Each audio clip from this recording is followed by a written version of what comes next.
Hello, and welcome to another episode of what we are now called the Grossly Off Topic Podcast. We are still going to be the collective of said podcast, but I am your host, Papa Smurf. I'm the Viking. I'm the Diplomat.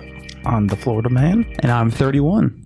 All right, so today our topic is going to be A little touchy. Maybe. It could be Controversial.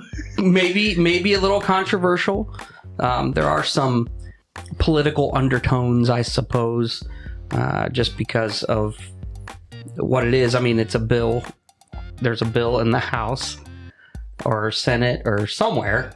I think it was in the House. federal. I think it was the House it was first introduced. Yes, the House is working on a proposed Fair Tax Act. Okay, so what we're going to talk about is a federal income tax versus this Fair Tax Act, which is inevitably a sales tax to get rid of income tax.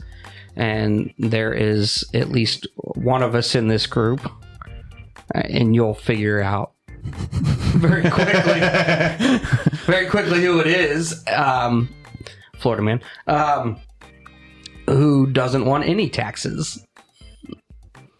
Isn't that right? Okay, well, maybe he's changed his mind since our last conversation on the topic. So, we'll go ahead and, in true fashion, I'm going to go ahead and let the Viking take the lead on this. Yes. And talk about talk about income tax in the first place. And yeah, go ahead and start us off. All right, so right now we have a progressive tax system where the lowest income earners pay less percentage than theoretically it's supposed to be the highest earners. Unfortunately, due to government overreach over the last 50 years, we have seen a massive decline in taxes on the top 1% and top earners in this country, leaving a larger burden on the middle and working class in this country. So we're seeing this exorbitant amount of growth in the 1% in terms of money saved, and it puts that burden on us, and that's why we are having so many issues right now with not having a disposable income that they had back in the 70s and 80s. And now that the House, is in control of trying to come up with a new tax plan, they want to get rid of all income taxes, which pays for our Social Security, Medicare, Medicaid, food stamp programs, SNAP programs, basically all our social benefits that we have in this country that help keep the middle and working class still working and feeding themselves. And their proposal is to get rid of that tax and put everything into a sales tax where you can keep your money that you earn, but you're going to pay in sales tax. And then the way I understand it is every quarter, all that sales tax that's earned in that state gets sent up to the Fed to then be dispersed the way it's supposed to. And the argument is this will create, a more fair tax for the rich because they still have to buy stuff just like we do. But the problem with that is the poor who don't pay 25% or 30% in income tax, in some cases they're not paying any income tax because they're making under a certain threshold, are now being taxed as well, which puts a larger financial burden on them for just buying daily food while also stripping money away from Medicare, Medicaid, and food stamps, which is things that they need to survive with. So my concern is doing something like that is going to tank the economy worse than it already is. While I don't disagree with some of the things you said, I have a strong belief, as you said, the higher wage earners would be paying taxes basically because they don't have those loopholes to get themselves out of paying taxes basically, which is what a lot of them do. However, it is my belief that they make more money, they buy more stuff, they buy more expensive stuff. But not really. But they do. No, not really. If you think about it, every average person is going to consume roughly the same amount of food. They might pay $50 for a dinner where somebody might only pay 10. But in the grand Where are you scheme, getting dinner for $10? you know what I'm saying? I'm just using that as a number. I know. They're still going to grocery stores. They're still buying the same rough amount of food that we are while still making exorbitant amounts of money over us, which means that our percentage to money earned is still going to be higher because, yes, they're going to buy a yacht. They're going to buy a limo. They're going to buy a plane. Those are big purchases, but they're not being made every day. So to say that because that will have a tax on it because it's a sale, and that means that they're going to pay more, they're not doing that every day. I don't know who said it, but it is more expensive to be poor than it is to be rich. Because a rich person can buy a good pair of shoes that will last them years versus a poor person that has to go to Walmart, buy a $20 pair of shoes that lasts 6 months, and then they got to buy another $20 pair of shoes to get past the next 6 months because they can't afford to buy a $300 pair of shoes that will last them 10, 15 years. I agree with that. Do you have something to say? Okay. Not yet. Not yet. Okay.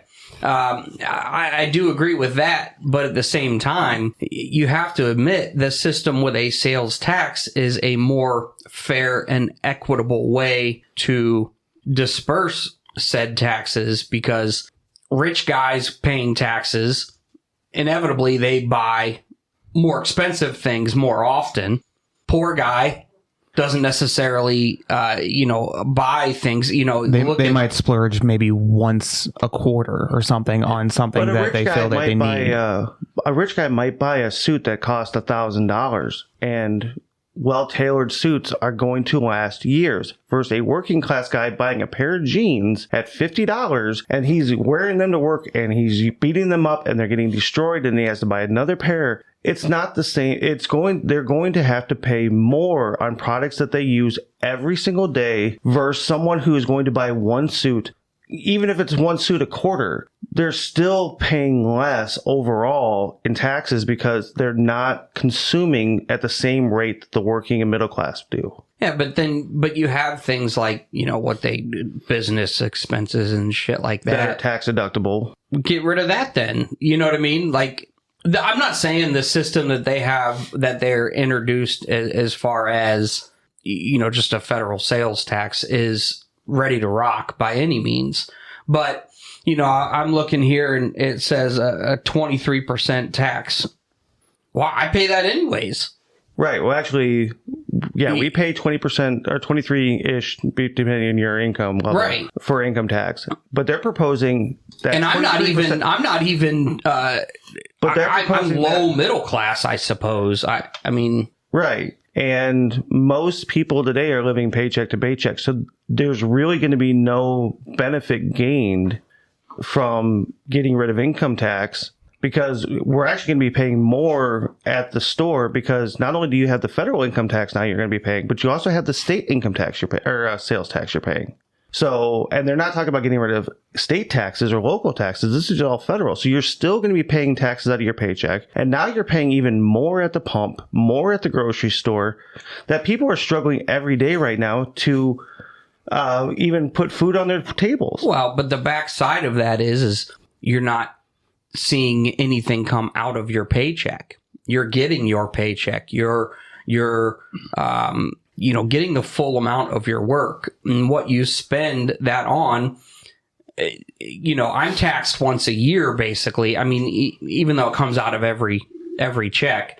So the only difference really is that instead of doing my taxes once a year and deciding whether I, spent too much or, too little or whatever it is. Right. But you don't live regularly paycheck to paycheck. We have a good paying job, but most people that do. I don't live paycheck to paycheck because I've set myself up. Right. No, I understand. But how many of those people who are living paycheck to paycheck have to sacrifice things every day because they don't make enough money? And yeah, they're going to have that money back in their income tax, but they're still going to spend that money. Right. But so now they're spending that 30% that they were taxed for nothing. And most of these, a more fair tax system would be going back to the progressive tax bracket and actually stop giving tax breaks to the top 1%ers. And that may be, but that honestly is, you know as well as I know, that's just not going to happen. Yeah. I mean, one of the bills that some of the people on the left have proposed and talked about was a tax of any earnings once you hit $1 billion at like 90%. So once you hit $1 billion for the year of earnings, everything else you earn after that is taxed at like 90%. And I know that sounds wholly radical and insane, but we just gave in 2017 a $2.3 trillion tax cut to the rich. And now we're sitting here and they're in Congress right now arguing about the debt ceiling.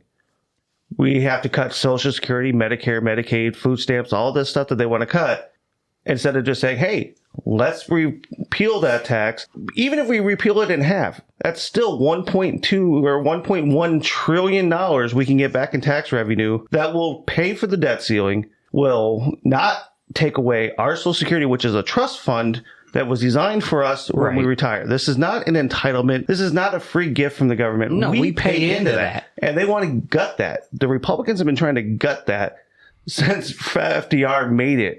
Well, but let's be honest, though. It doesn't matter what side of the table you're on up in Congress. The fact of the matter is none of them are going to close those loopholes. None of them are going to, put in taxes like that, because inevitably they are those people. They make more money being in Congress than their wage.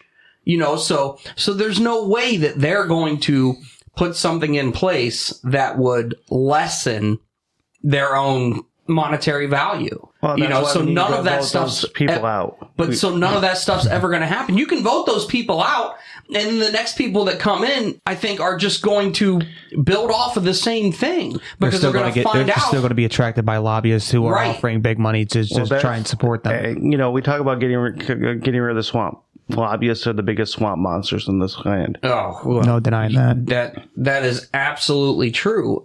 Unfortunately, we have gotten ourselves to a place in this country where they are the ones who run shit, and I don't know how to get rid of that. I don't know.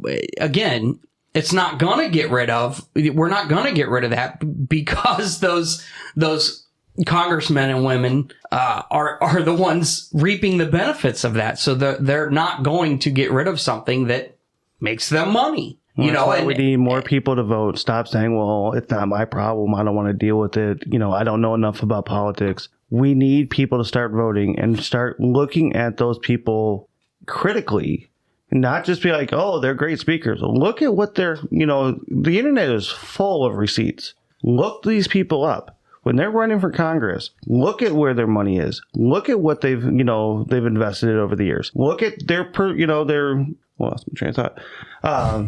Look at their ideals, what they do when they're not in front of a camera. Because let's be honest, everybody's in front of a camera. And if you're a politician, you've done something in their past.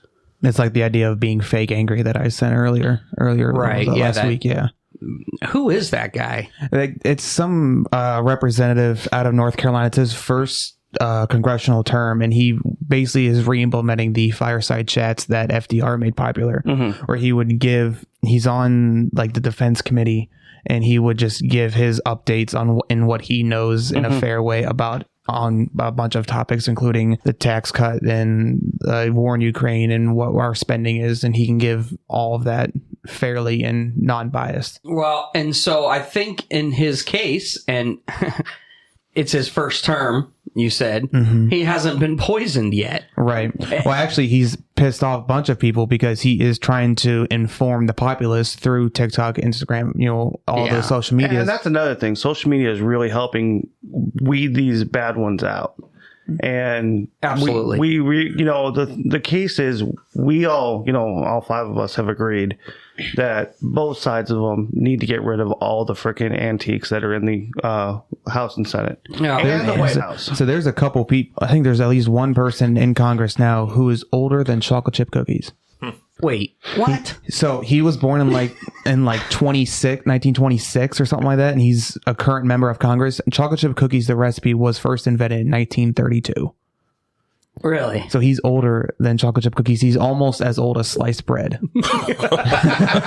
and he is the person that is making our laws and deciding what's best for us. Yeah. Well, it even goes into, I've talked to a number of people, and we've talked about this. Biden announced his candidacy for a next term of Congress.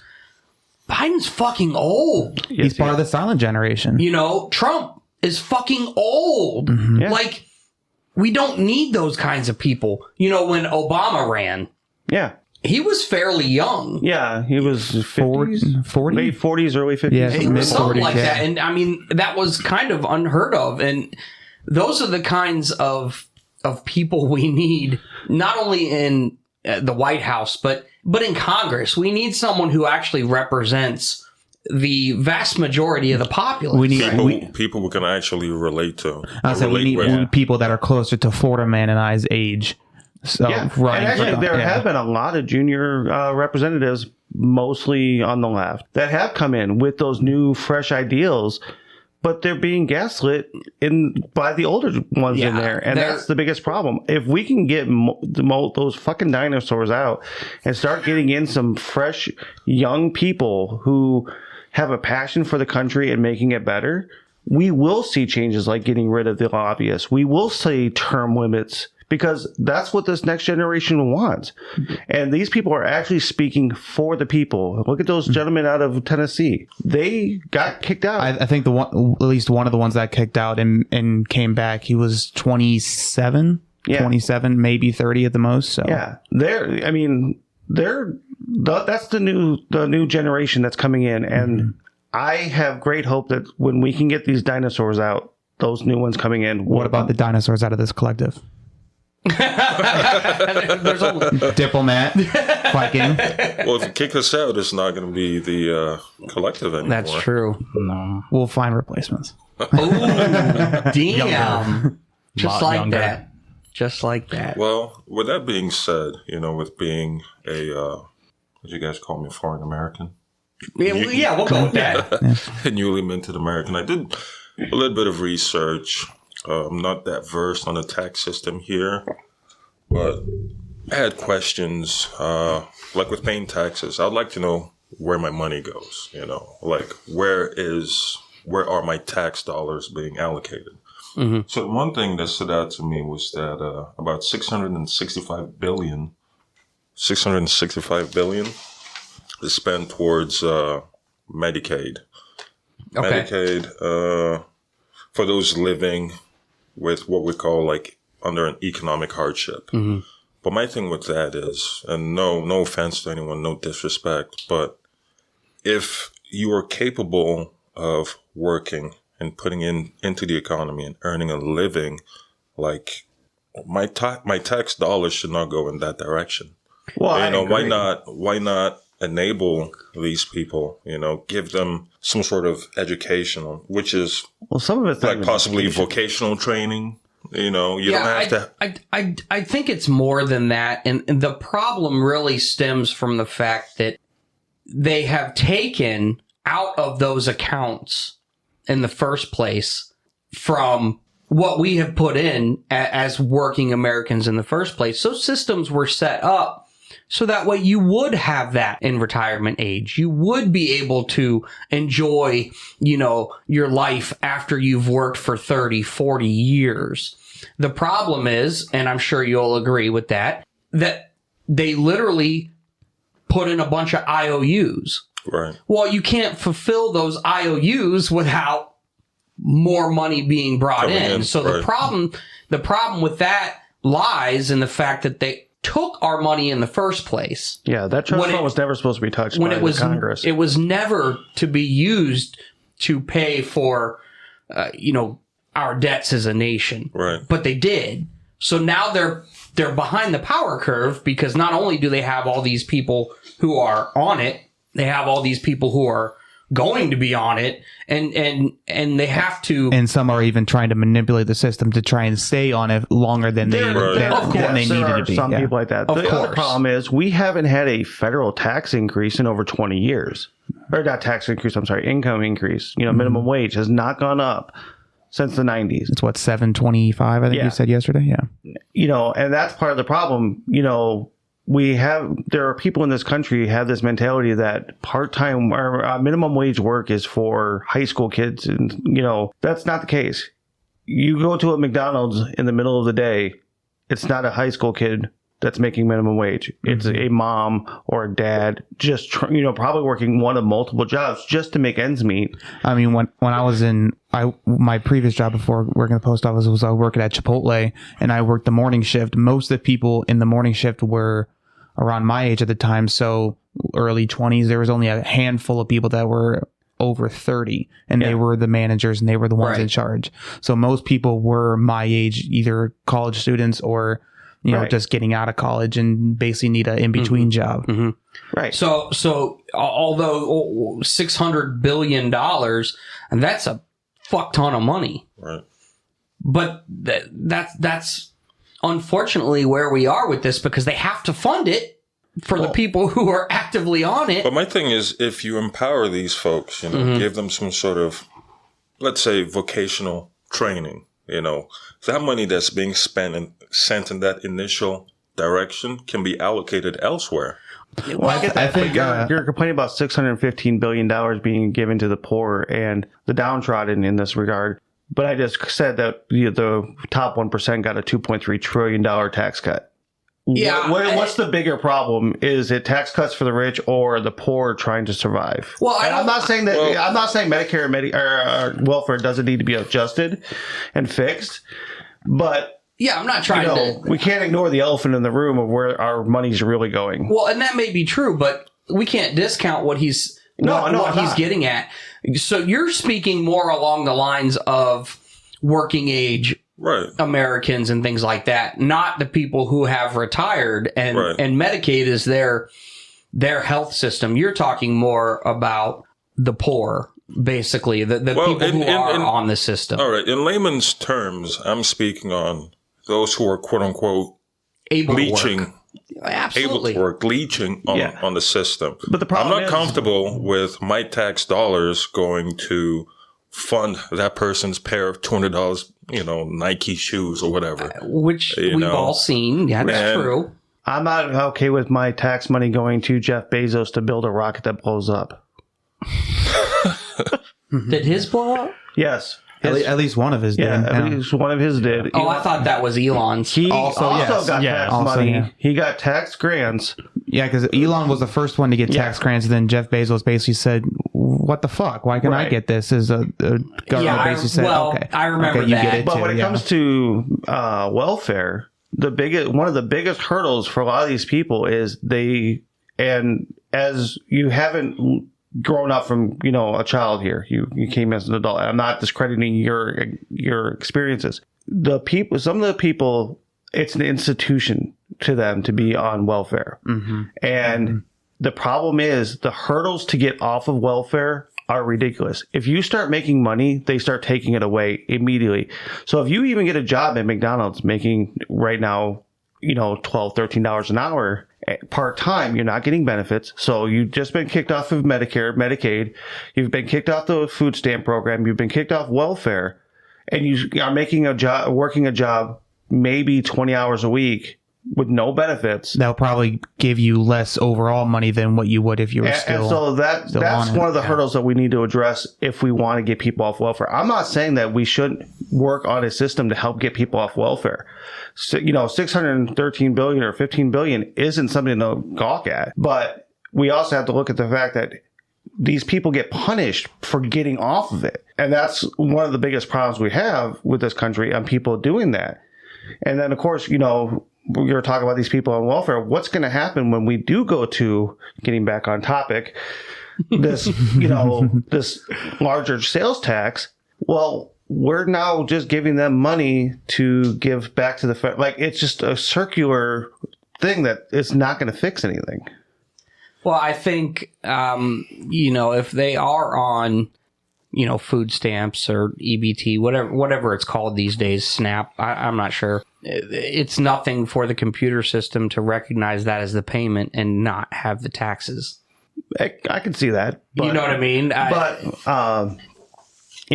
People on welfare get food stamps, but they also get money that you're going to tell us that they're just going to waive going to get clothes for their kids or diapers or, things. My question is, how do you empower these able-bodied people? You rather than as compared to creating a trend or a norm with people constantly living off of the system. Right. One, we know, and there are people I've seen, with my own eyes, people doing this intentionally. Like before tax time. I'll give you an example. Like before tax time, I've known of someone who just walks around looking for kids, getting all their information just to get at least $3,000 a kid each year. Oh, absolutely. Yeah, each year. No, but these are able-bodied people. Oh yeah, I agree that those are. Wait, they would walk around and basically find like random kids and use them as their information and use them as dependents. Really? Yeah, I'm not saying that doesn't happen. I guess back that makes in sense. Jersey, I know It somebody in common. Jersey who does this, and he's comfortable for whatever reason doing this. Well, and that is a problem, and those kind of people do need to be investigated for violating the system for tax fraud. But we can't. It has to happen simultaneously. We need to hold the companies accountable and start bringing back full-time jobs with benefits and better livable pay. Once we start getting that, then we can start weaning people off of welfare so that when they transition from getting money, and it can be as simple as something like as soon as we get corporations to actually start paying properly and not just hoarding money and saying, oh, we can't afford it while claiming record profits every year, then we can start talking about putting time limits on welfare. You've got, we fixed the system. You've got 4 years to get yourself together, get a resume together, do some training, learn some stuff, and get a real job. Right. But we can't just say, let's get rid of it. And that's what, the current House is trying to do, is just say, let's get rid of it. I am interested to know, with that number that you have, and you might not have it broke down, how much of that number is retirees versus the working class, working age, ability. Right, with what I have here, this was for 2021. Mm-hmm. Now that figure that I brought up earlier, which was $665 billion, that goes to assist families and individuals facing economic hardship, meaning those who live below the poverty line. So that's just for the working class, then. Right? Yeah, that's just welfare. Okay, so that is a very large number. Now I see. So now I'm picking up what you're putting down. With my reasoning, if you empower these folks, if you empower them, all right. And I'm sticking with vocational training. You don't have to go to a 4-year institution and, graduate or come out with a couple $100,000 in debt. Right. With this, maybe $20,000. Man. It's still something, but that's to say, you get my drift. I mean, maybe not even that. A lot of vocational and trade schools actually pay you while if you get like an apprenticeship. They're willing to back the. That's how most of them Yeah. work with an apprenticeship. And then once you're hired in, then you can start kind of paying it back. Yeah. Well, yeah. You say, this company is going to give me an apprenticeship. They're going to pay for my schooling. They're going to pay me a wage while I'm going, which is not a shabby wage either. Mm-mm. I just want to say that. And as you work your way up the apprenticeship, you go less schooling into more actual working. And then, you stay with that company for, 3 years or 4 years or whatever, your contract decides it's going to be. And most of the time in those apprenticeships, let's also not forget it. They have a totally different system than what most of us know. Trade schools or trades, they're all union. Well, not all of them, but most of them are union, and their jobs come from the union. The union is here, and these places need workers. So they sign books at unions. It's not and like say, I want to do this. I want to go here. I want to do that. It's not like us where we join the post office and then join the union. It's they're joining the union and then they're basically getting lent out to work at different locations. And they can go, basically anywhere they want within their union. I mean, the International Brotherhood of Electrical Workers. I mean, that's nationwide. They literally get word. There's a job here. There's a job there. There's, you know what I mean? Right. And so it's actually a really cool system. They don't make vacation time, but what they do is instead of actual vacation time, they have a bank basically, and they put their money, or money is put in there. I don't know if it's theirs or if, but regardless. So what we take is a day of vacation. They have a day worth of money.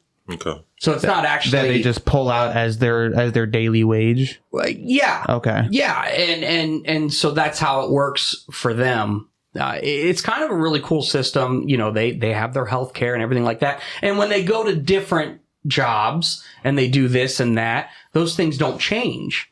Their healthcare doesn't change. We were CCAs. We had one healthcare. We got converted to regular. Now we have a different set of healthcare. Right. And it's a totally different matrix too with what you're paying, pre-tax, post-tax. It's absolutely crazy. And so trade schools and the trades are actually kind of a beneficial because you want to take a vacation for whatever week. Well, you just don't sign up for a job that week, or whatever else. It's actually kind of a really cool thing. And putting people to work, we need those people. Oh yeah, trades are hurting. Trades are absolutely hurting because we've been told all of our lives we have to go to college. Yeah, right. And look how great that worked out for some of us. Two of you graduated from college. I was shy of a year. Okay, so you didn't even graduate. So out of all of us, one of us graduated from college. Right. There's 5 of us sitting at this table. And we all worked the same job and we all entered at the relatively the same time. Exactly. So what's the point? Do you want to say something? No, he's Are you okay there? he gets in front of a microphone and just doesn't know how to talk anymore. No. We can't shut you up while we're at work, but as soon as we get you in a microphone, we're 5 people. Brain slows down when that happens. That's why you have Ghost. That's supposed to kickstart it. You know what it is? It's the Zen. Then stop popping Zins like they're freaking mint. It's a depressant. You're a depressant. So, that number, I do agree with you then in that aspect. That number could be greatly lessened just by doing something like that, having something to lead people of working ability into these places. No, and I agree totally that it is something that needs to be addressed in a positive way, but unfortunately the right currently is not looking for solutions to that. They just want to get rid of it. And what's going to happen when we take all these people that are on welfare and say, fuck you? I mean, that's not going to be a good thing per se, but the system we have in place right now, I just don't think it works. No, I agree. It needs to be overhauled and fixed. I just, gutting it without solutions is not the fix either. Well, but in the same time, you do this income tax or sales tax. Basically, you're disbanding the IRS. That's a boatload of money. Fuck. Well, yeah, but so if we don't have the IRS part of what Biden's tax thing that he put through to hire a bunch more agents is to start going after these rich a-holes that refuse to, like Trump, who hasn't paid taxes almost his entire life. We've got Bezos, who here's the thing with that. Didn't have any income and paid 0 income tax. You can't fault people for knowing knowing the system and knowing how to work the system. Yeah, it sounds shitty that they're not paying any taxes, but yet they also But then we need to get rid of those tax loopholes. If you're making money in America, whether it's your company or it's your personal money, part of the reason why we have a tax system is for any society to work, you have to have a base joint pool of money that is supposed to be used for taking care of the country. That tax money that we send out is supposed to pay for our military. It's supposed to pay for our infrastructure. And right now we're giving money, subsidies to airlines, Banks, big oil. We're giving billions of dollars. Oh, and big pharma too. They get subsidies from us. Mm-hmm. So we pay our taxes into the system. They give subsidies to these insurance companies, and then we still have to pay a premium with the insurance company and a deductible and a percentage, and it's absolutely ridiculous. You want to start talking about getting money, like fixing issues with our tax system. It's not going after the poor and downtrodden. At first, like I said, we need to have a path to fixing that. We need to get rid of these subsidies and giving this billions of dollars a year to companies that are claiming record profits every single year. Well, but then, so what happens? And I don't disagree with you. So let me start with that. I don't disagree with you. These companies do need to be taxed and stuff like that. But then the problem with it is then we lose these companies because they move overseas. They move to China. They move to Mexico. My dad's company, they have like three plants opening up in Mexico right now. Then you stop doing business with them. I mean, I think that's easier said than done, though. We produce our own oil. You're going to go drill. You're going to leave the country. You can't take the oil with you. You're going to fly planes in America. You're not going to fly in America anymore. Do we produce enough oil to support our economy? Currently, yes.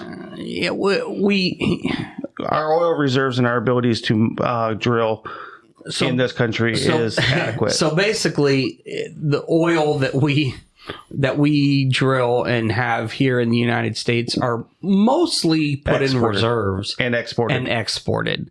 And then we import oil from basically the Middle East. Yeah. Right. There are other places, but it's basically the Middle East. So, these companies we're giving subsidies to, they have to do business in this country. Oil companies, if you're an oil company in America, go ahead, drill overseas. We just won't buy your oil anymore. You want to be an airline company that doesn't want to fly in America? Good luck. Yeah, but then you say, if you're drilling overseas, we just won't do business with you. But then we have our own pipelines being shut down because that Keystone pipeline was never going to produce oil for America. Why is that? It was set up to run through Canada, and it was going to be 100% exported. It was never going to. And that Keystone pipeline was just a shortcut. They already have a pipeline that runs through it. But what I'm saying is if you want to be more self-sustaining and you want to do this stuff for ourselves, why would you shut something like that down instead of using it and becoming more of a self-sustaining country? Well, if their plans were to use oil in America, I would reconsider my thought. But the fact is that Keystone pipeline was just a shortcut that they wanted to take to ship oil faster, which is fine. But look at how many times we have, due to EPA regulations being stripped, that we have oil leaking out of these pipelines and damaging our environment. Well, it's just Canada. Wasn't there one in North Dakota? Blame Canada. Anyways, look, we all know that I'm the liberal hippie in this group, and I'm going to argue for that kind of stuff every day. And I can see your views and everything else. I may not agree with you, but on everything. But there are lots of things we do agree on. And, right up front, income tax, if we're going to keep the income tax system, then yes, absolutely, it needs to change from the top. Mm-hmm. And I do agree with that. The diplomat, that's an atrocious number, $665 billion. That's a lot of cash. For people who who could work, who could, put in on the system. Because here's the other side of that. We put into Social Security, we put into Medicaid. The people on those programs don't. And they're going to be on those programs then the rest of their life, because there literally is going to be nothing in their bank of Social Security, or anything else. Although it might just be numbers that we're given when we get our Social Security paperwork. It may just be numbers on a paper, but at least it's something that we've put in, and and we can say, hey, all right, this is what I'm looking at right now, towards my, retirement time. If you look at it, the ones that are trying to get this the hardest are the ones that are benefiting from it. Boomers. The boomers were set up golden. Of course they were. Their parents had this great system that set them up for life. The housing market was great. We've talked about this. You could buy a house in the 80s and 90s for $20,000, $30,000. You could buy a brand new car for $10,000, $15,000 at most. And that was for a luxury car. Well, and although money was worth more at that time, inflation and everything, it doesn't equate. Well, no, that's because, the part of the minimum wage was it was supposed to continue to go up as inflation went up. And then in 2000s, they stopped raising it. And, this argument you hear every day from people is, well, if we raise the minimum wage, the cost of living is going to go up. Newsflash, it's been going up since 1990. But the money we bring in has not. And I don't know how many times when I was arguing for this, in my last job, I heard people say, well, why should a person at McDonald's make $16, $17 an hour? I'm an EMT and I only make $18. Well, you should be arguing for more money too. Don't be trying to take them down. Try to help bring us all up. Well, and that I can agree with that. But so inevitably, it's just a chain reaction, though, because you're going to basically what you're saying is if he makes more money I'm just using McDonald's as an example. Yeah. If he makes more money at McDonald's, well, I'm a professional letter carrier, so I should make, the difference between what we were already making and that. If we're already averaging $10 an hour more. But inevitably, you're just talking about But the argument, a percentage of, okay, I'm making more money, but it's not worth the same. But using McDonald's as an example, in countries over in Europe who pay their people a livable wage, pay their people, benefits and health insurance and all that, and they're still charging the same amount, relatively speaking, as we are paying for a Big Mac. So they're making more money with better benefits. So it's not that McDonald's can't afford it. It's because of our government allowing these corporations to funnel all the money to the top under this trickle-down economics, which we have over a 40-year study proving that it has not worked, it never will work, and it needs to be abolished. Money does not trickle down. Has not and never will. That's obvious.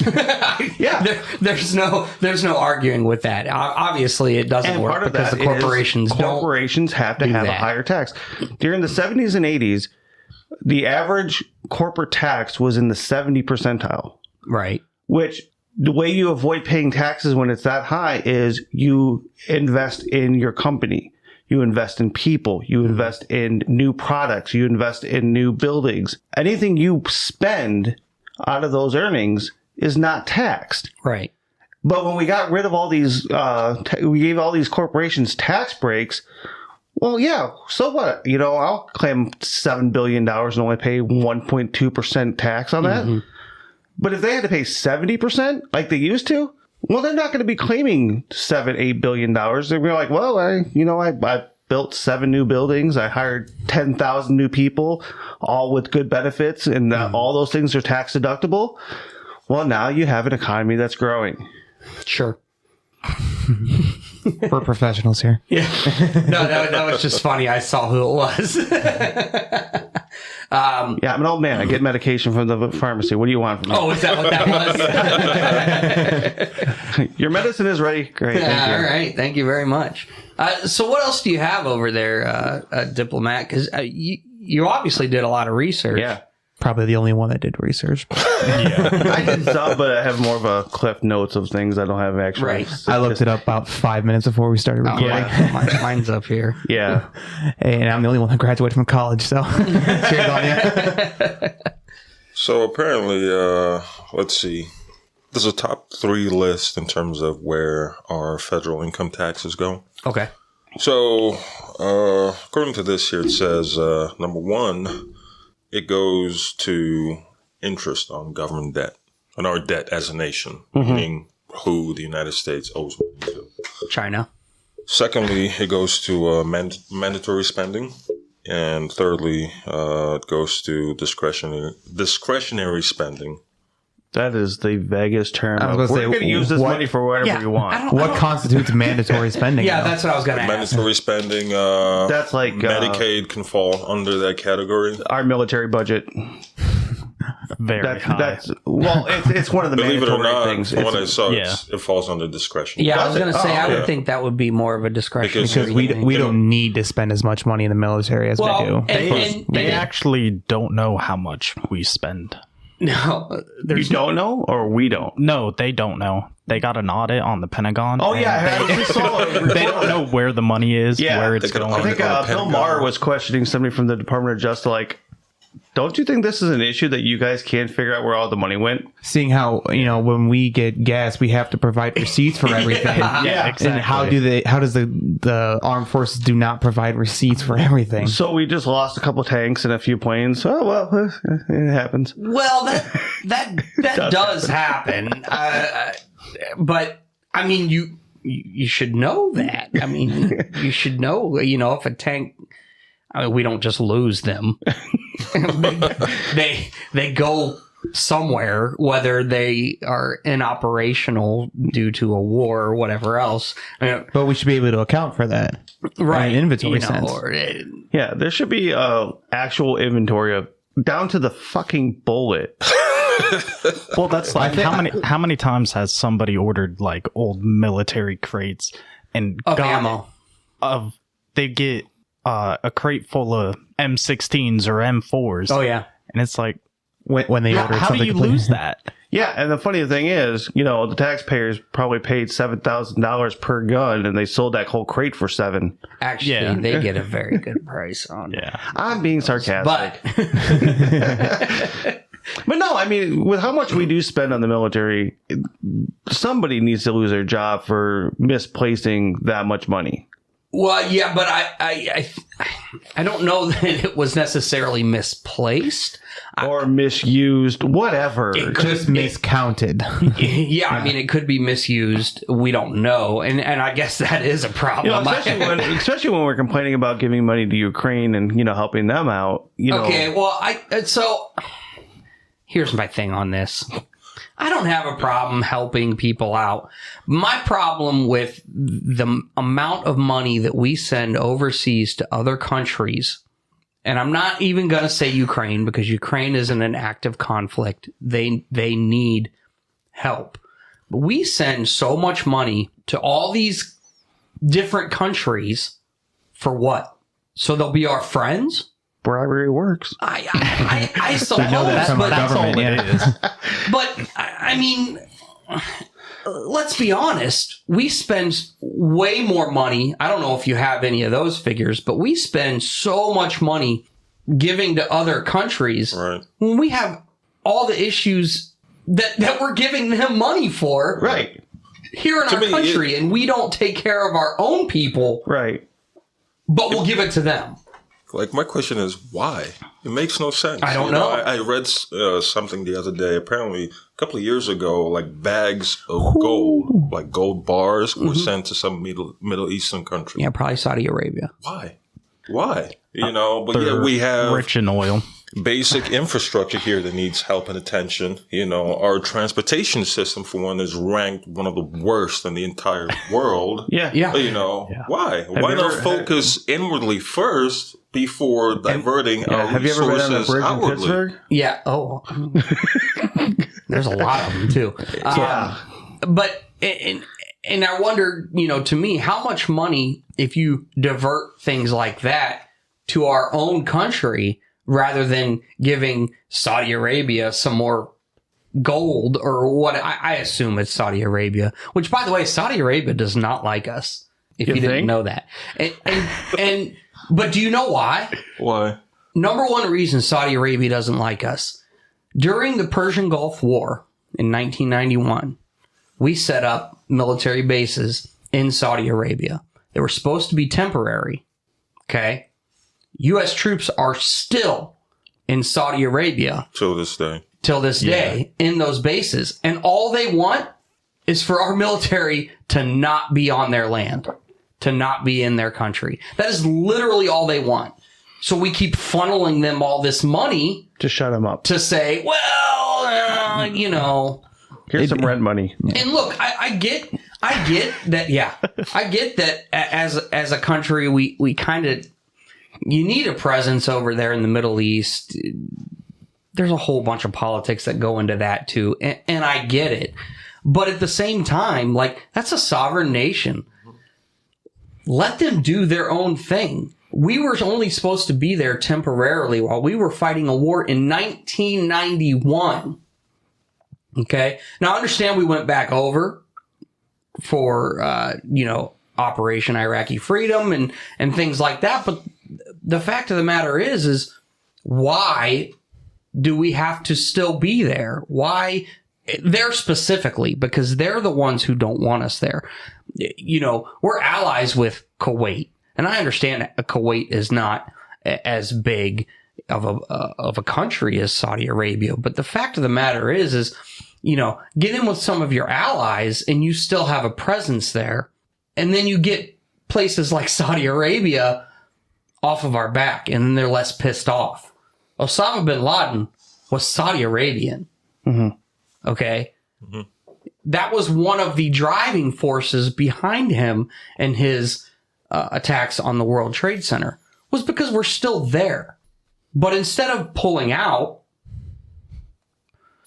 no one. We're trying to have a grown-up conversation here. I was actually waiting for somebody. I'm like, we do have a problem. You always have to pull out.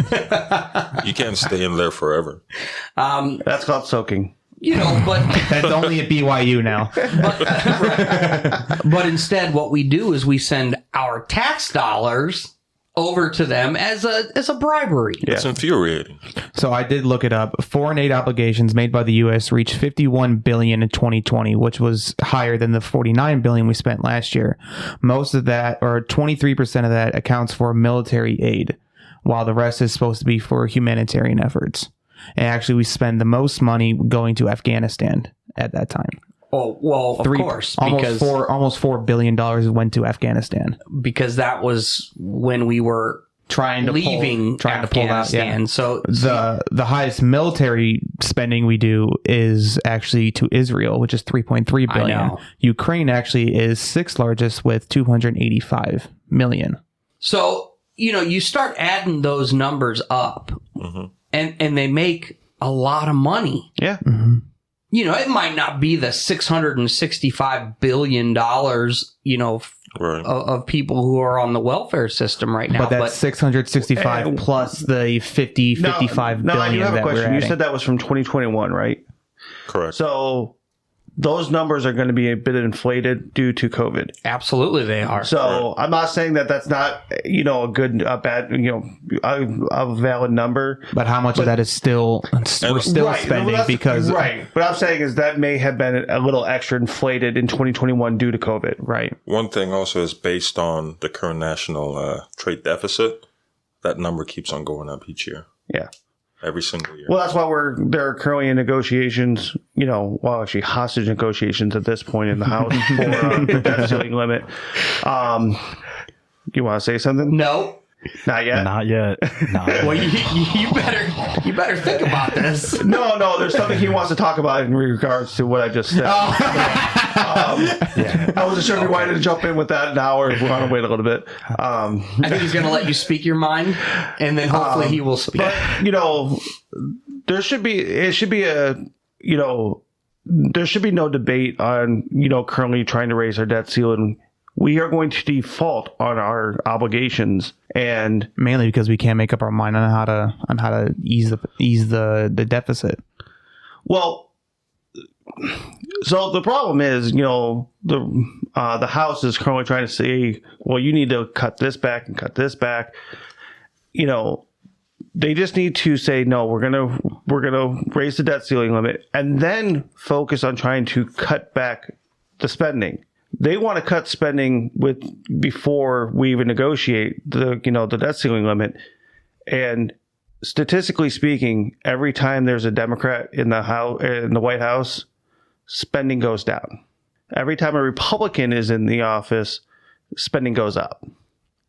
Yeah, it dates back all the way to Reagan. Here he goes with you and Reagan again. Yeah. Well, as someone that grew up in the 80s and have watched the decline of this economy since then, and can remember my parents working and being able to go on vacations and travel and do all this stuff. Most people can't do that, so there's statistical data that proves that since Reagan's administration, the economy has tanked. Mm-hmm. And it continues to tank because we refuse to address the elephant in the room there. The elephant being Republicans. And speaking of Republicans, I had to go there. Let's hear it. What's the story that you connected with? All right, we're gonna go off topic for a little bit. I'm sorry. Ooh, I got it. Yesterday was a very eventful day. Okay. Yeah, we're not talking about the discussion. Let's hear it. I was on a different route yesterday, and not such a good area. Oh, you didn't get to sit behind a wheel and He actually had to walk yesterday. it was raining too. Yeah. Oh my God, you got really. wet. How are your legs feeling, by the way? Finally. Not too bad. Yeah. He's young. But no. Yesterday I started to swing, and all of a sudden I just hear all these police cars and I see them driving past me. I'm like, well, all right. And I finish up about a block away, look down the street. There's all these cops blocking off the road, ARs out. They got medics, fire trucks, cruisers and SWAT cars. Yeah. Sitting down the street holding. And I asked one of the neighbors later in the day, because I had to cut those two swings out. Yeah, you're not going in there. I'm not allowed over there. So come on. Come on. You asked one of the neighbors. Yeah, I asked one of the neighbors, you know what happened down the street? They said, yeah, there's a guy with his kids inside holding them hostage and wouldn't let them out. Oh, this is the link. Okay. So Yeah. No, this wasn't about our early morning conversation. Oh. That's a topic for another podcast. And another heated podcast. Yeah. Yeah. So it was very interesting. Wait, so what the fuck happened? That's I don't know. it. The guy got mad at his kids, got a gun, held them inside, and just wouldn't let them out. At least that's what I heard from one of the neighbors. What route was this on? We're not discussing that because then you can figure out where we're at. We can tell you after the podcast. Yeah.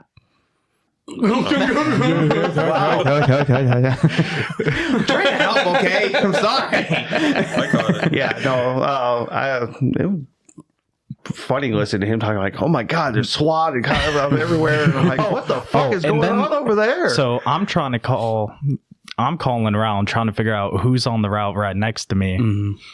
And then I get a call from the office, from someone's favorite person. Somebody. Okay. Gotcha.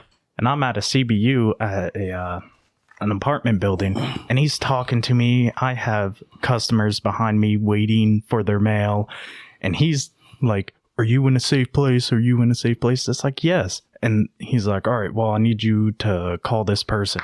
I'm like, I can't do multiple things at once, so I had to take out my pen, put the mail down. I would Write be able it to find down. a safe space. He fast-tracked it. I asked for the number like 3 times because I had my you're pen out. trying to work.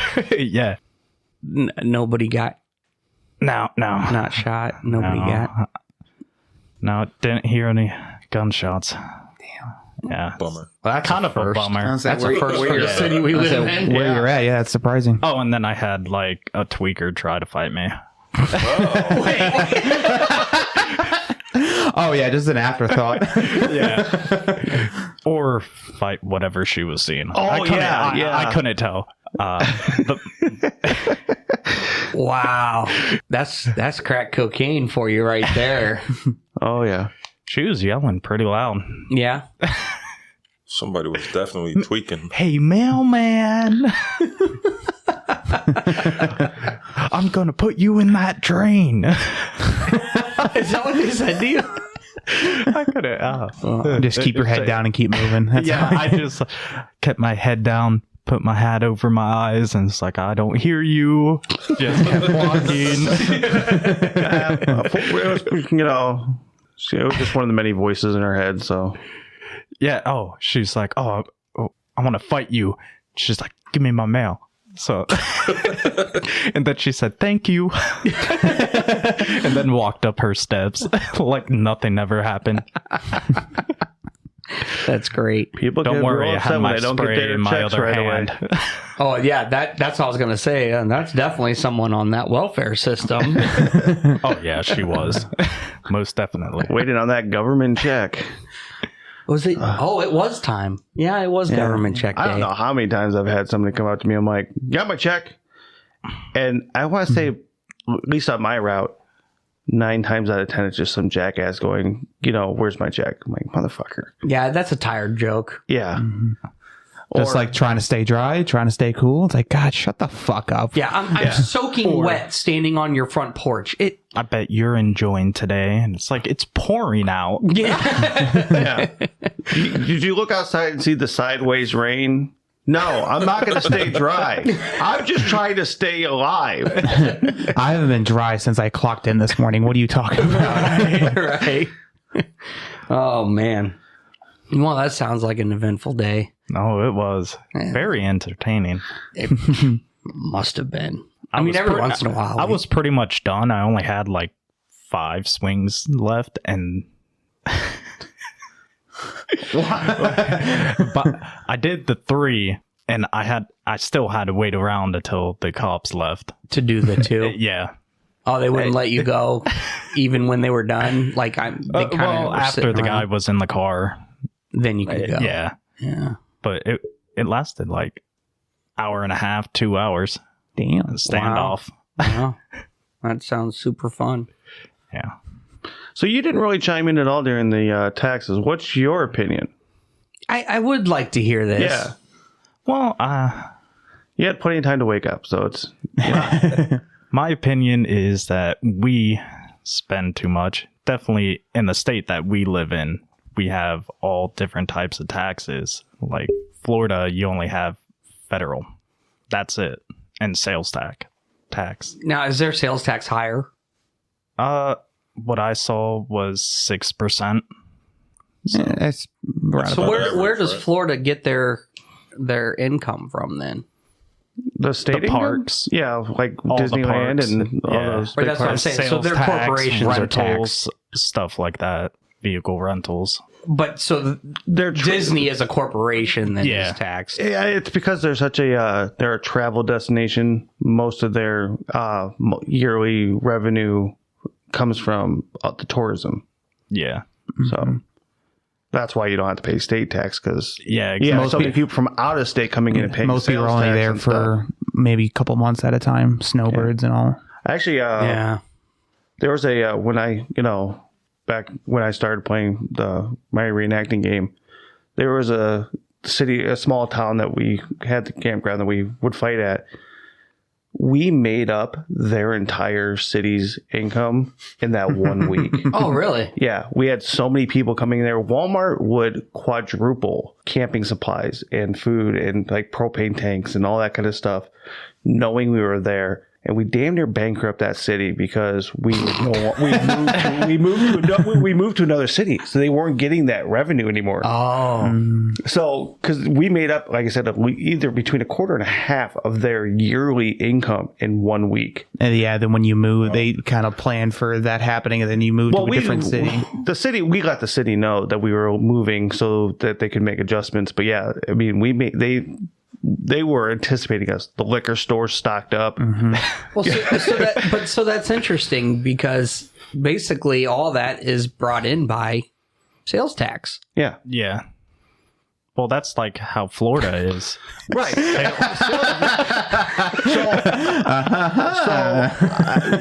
I don't think it should be a federal thing. I mean, if we want to get rid of state taxes and increase sales tax through that, I would see that as a more reasonable negotiation than getting rid of federal income tax, because we have such a burden to cover with income tax.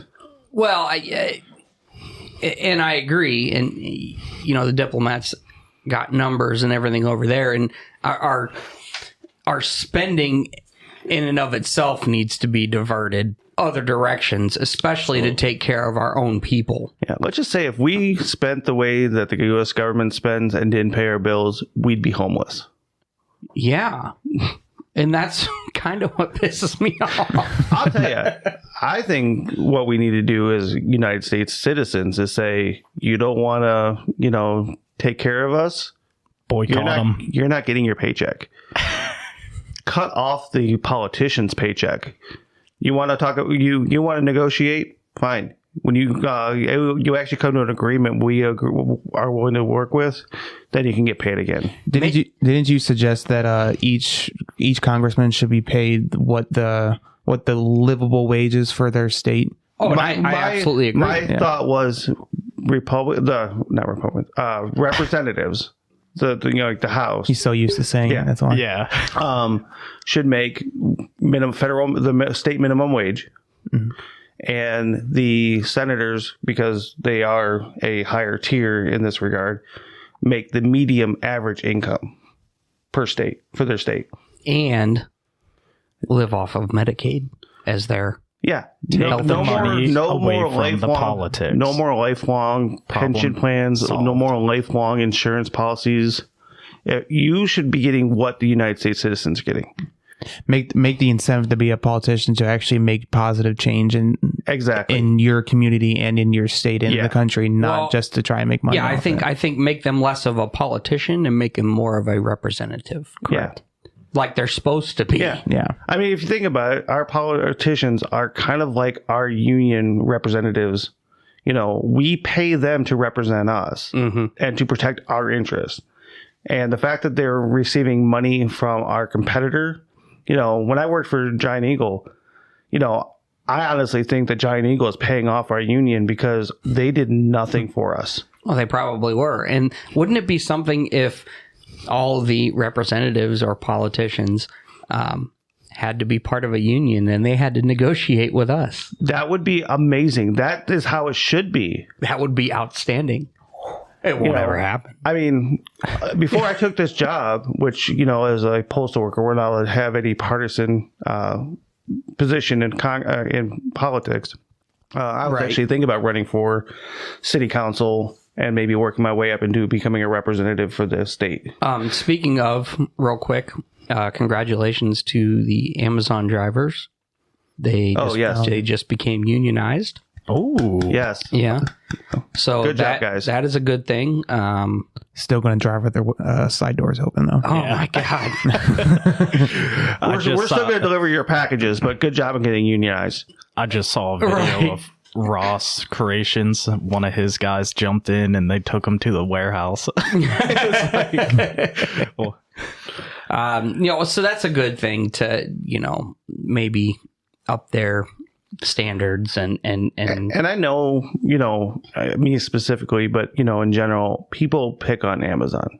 I do. I think we all do. But Jeff Bezos, due to political pressure, has tried to be somewhat progressive in his pay and benefits and all that. That is true. But it wasn't due to altruism. It was due to political pressure on him.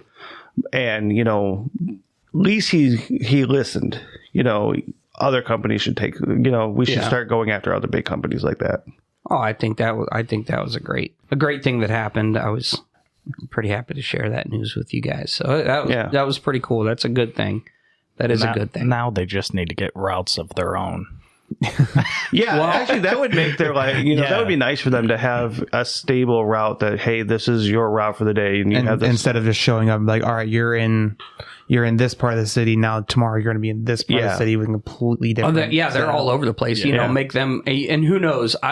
Is UPS with the Teamsters? Do we know? Or are they their own? They might have their own union. Okay. Oh, well, Amazon is with the Teamsters now, which is a very strong union in this country. So who knows? Maybe something like that will happen, and down the pipeline. They'll be a little more organized and things like that, and carry their own packages. And I don't see that happening due to. I mean, realistically speaking, what they pay us to carry it is far cheaper than what they pay their people to carry it. Right. Yeah, especially now, and it's all about the dollars and cents. Yeah. Mm-hmm. Yeah. So, good on them. We'll see what happens from here. I don't know the details of their contract and everything, but it is a step in the right direction for them as Amazon. No, it's long overdue, and I believe it's only for the drivers at this point in time. So I feel like I hear the factory workers. Yeah, the factory workers get treated like shit. Oh, yeah, they do. They get in trouble if they sit for like 2-3 minutes at a time. And they have super high quotas. You would be fired with how many bathroom breaks you take. You would be fired working for Amazon. Listen, the man has to pee. No, I'm not. I'm just currently saying. You're only allowed in the warehouses. You're only allowed to take so many breaks a day, and if you're not at your station when you're supposed to be, they'll fire you with no notice and nothing like, oh, hey, this is your first warning. No, it's like, okay, you're gone. Yeah, I mean, at least we do have. Because we're unionized, we do have at least, if I gotta go to the bathroom, I have that ability to say, all right, I gotta go. I'm sorry. I'll get back to delivering mail here in just a minute. But when nature calls, we're allowed to answer that call. We are allowed to go where their drivers were not. Yeah. Did they expect their drivers just to like piss out the side door or something? I don't. Well, it's open. It's open. They're so far behind. He'd have to put the car, like the cruise controller, like brick on the brick on the pedal, hanging out the door while pissing. Yeah, I don't know what they expected, but so for them to get unionized, that is a very good thing. In more ways than just pay, because like you said, their pay is actually pretty decent. Yeah, and they do work a lot of hours. They do work a lot of hours. Because I've seen them out until like 9:30 at night. 10 o'clock a lot of times. I once got a notification that my package was going to arrive between 5 a.m. and 7 a.m. Oh, yeah, no, they start, I was talking to a guy, they have shifts that start at like 3 in the morning. Yeah. Jeez. Yeah, before the post office, I actually did what they call Amazon Flex. Yeah. Which kind of like Grubhub and stuff like that, where I use my own vehicle. And those blocks start at like 6 in the morning and run until midnight. And that's just for crazy. The part-time Flex people. That's crazy. And those are the people in their individual vehicles, right? Yeah, delivering packages. That's always creepy when that happens. Yeah.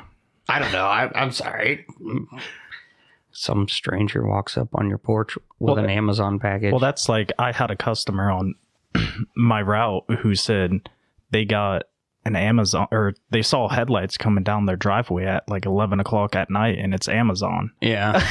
At least they were in an Amazon vehicle. Yeah. I mean, I personally wouldn't like that, having someone coming at that late. No, absolutely. I agree. So we went a little over, and I don't think we solved anything. We're never going to solve it. These are just here for us to voice our opinions and, maybe touch some people Yeah, who knows? Interesting choice of words over there, I but figured I didn't want to say that. if you didn't like this episode, well, then listen to another one because they're all different. Yeah. And we now have 3 posted on all streaming platforms. Yeah. And actually, I wanted to make an announcement. We do have an official Facebook page, and so I am heading that up. So I will, as I get better at doing it, we'll be adding more stuff. I would like to, if you guys have any suggestions or things you want us to discuss on the podcast, eventually we're going to start running out of things to say anyway. So, anything you guys want to hear us talk about, that'd be great. So join our page and, interact and, thanks. Absolutely. And that page is the Grossly Off Topic Podcast. Also, you can email us at the same, the Grossly Off Topic Podcast at Gmail. Give us some ideas. Tell us off. I don't care what you do. All feedback is accepted. opinion. Yeah. Yeah. And maybe we'll read you. We'll read your email on the line. Like if you tell me to go fuck myself. Oh, that would be awesome. I'll read it. Having an email read off, that'd be fun. And I won't even give your email address out either. Oh, boo. No. We'll just blast you on Facebook, Instagram and Twitter, No, I'm joking. Yeah. I mean, ultimately here, we just want to have fun and we want you to have fun with us. Yes. So, get at us. Let us know what you enjoy, what you don't enjoy. If it's Florida Man, well, Sorry. yeah. I mean, he's had one good story so far with his alligator. Everybody knows him as the guy. Did he really get bit by an alligator? Put his hand in an alligator's mouth? Yeah. Well, don't forget, he also got crushed by a trailer. Yeah. Yeah. That's true, but nobody talks about that one. Everybody talks about the alligator. Well, that's because he chose to do that. The getting run over in the trailer was an accident. That was by accident.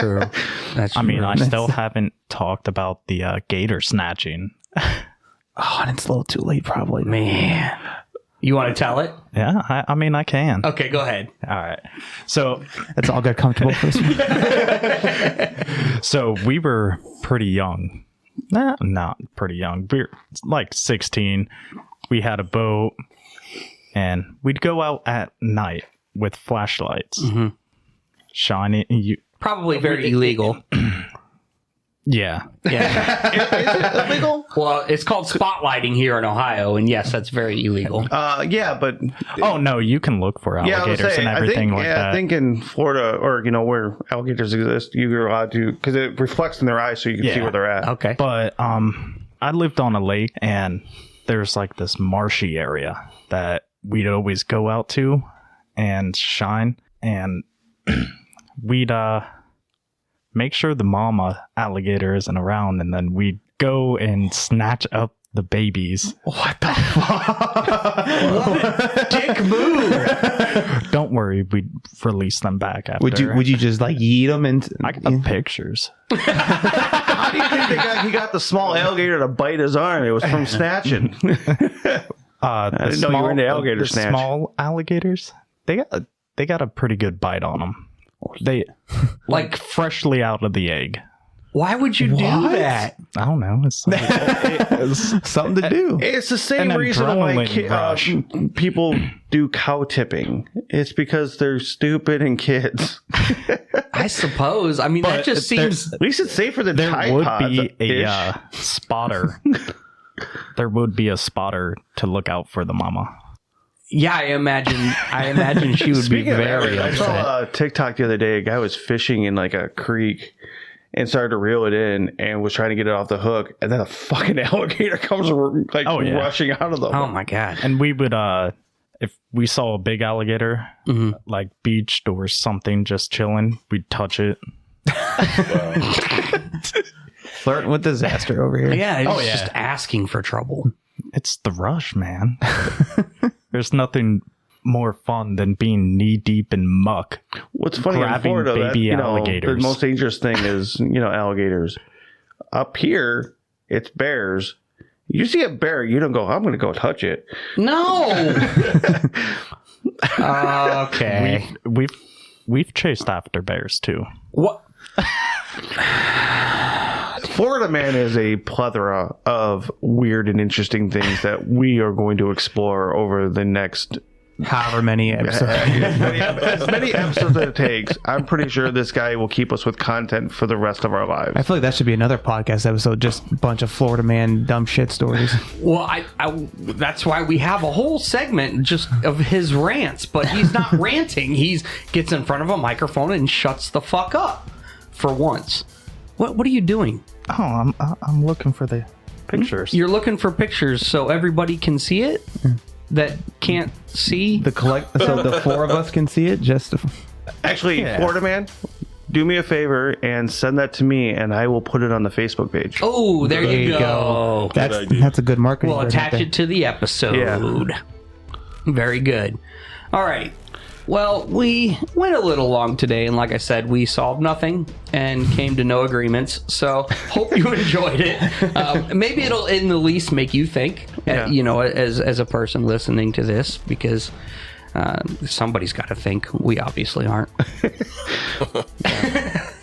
And I think, what do you guys say? We'll go ahead and wrap it up. I think that sounds good. All right. I am your host, Papa Smurf. I'm the Viking. I am the diplomat. I am the Florida Man. And I'm 31. Have a good day, guys. Absolutely. Everyone get on that Facebook page and let us know what you think. Bye. Bye. Toodles.